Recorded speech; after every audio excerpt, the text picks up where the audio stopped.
It's a rainy weather today, so marami na naman magluluto ng sinigang, nilaga, or di kaya sopas. But for today's video, hindi tayo magluluto ng something na masabaw.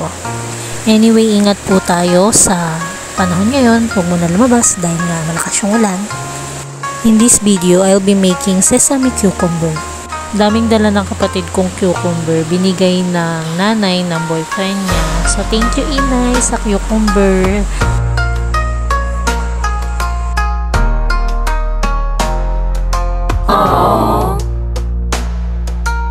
Napaka-easy ng recipe na ito using only this ingredient.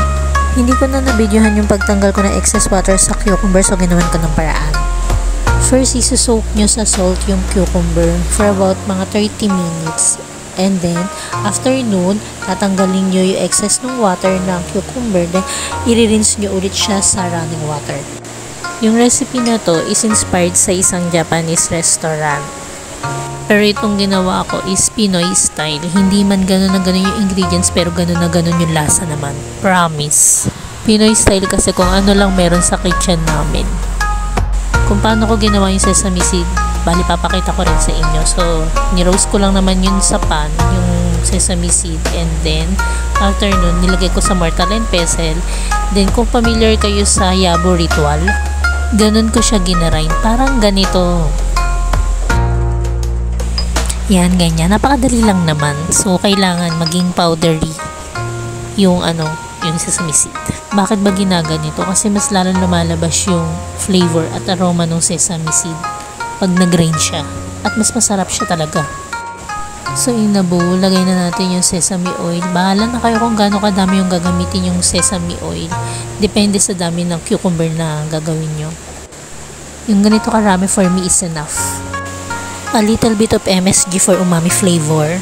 Wala akong togarashi, but I use chili oil for substitute. Why not? Pinoy version na, diba?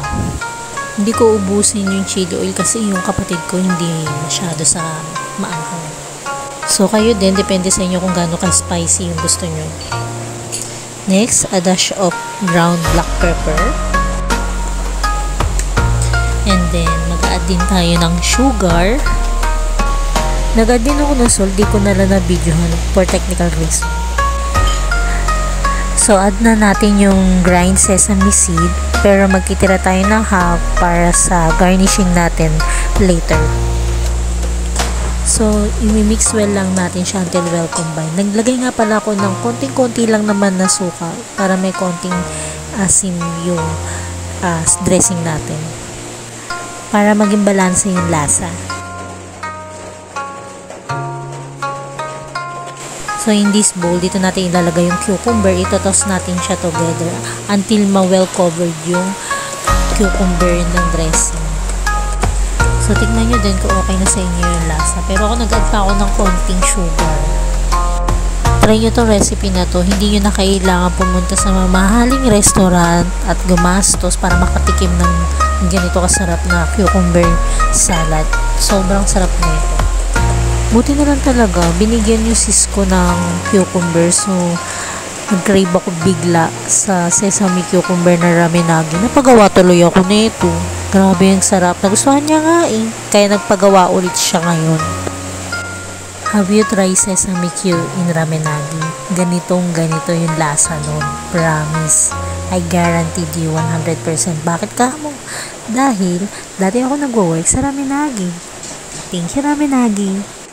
Yung ginamit ko nga lang pipino is yung local nating pipino. Kasi yung sa ramenagi, curry yun. Japanese cucumber yun. So, thin siya, manipis siya. Unlike sa local pipino natin na matataba. So, ito na yung exciting part. Mix-mix natin. Mekos-mekos, toss-toss, ganar. Para ma-well incorporate yung ingredients at manuot sa cucumber yung lasa. So, ganito siya. So, tikman natin. Titikman ko muna. Siyempre, kung kailangan i-adjust pa or hindi na. Ang sarap. Okay na sa akin yung ganitong lasa. So, plating naman tayo. Gawin nyo din to, guys. Huwag puro suka. So, tada! Ito na siya. Ang sarap nito, promise. Remember yung tinira kong sesame grind, bali nilagay ko lang siya sa ibabaw for garnish. So yan na, sarap. Try nyo rin to guys, ang dali at ang sarap.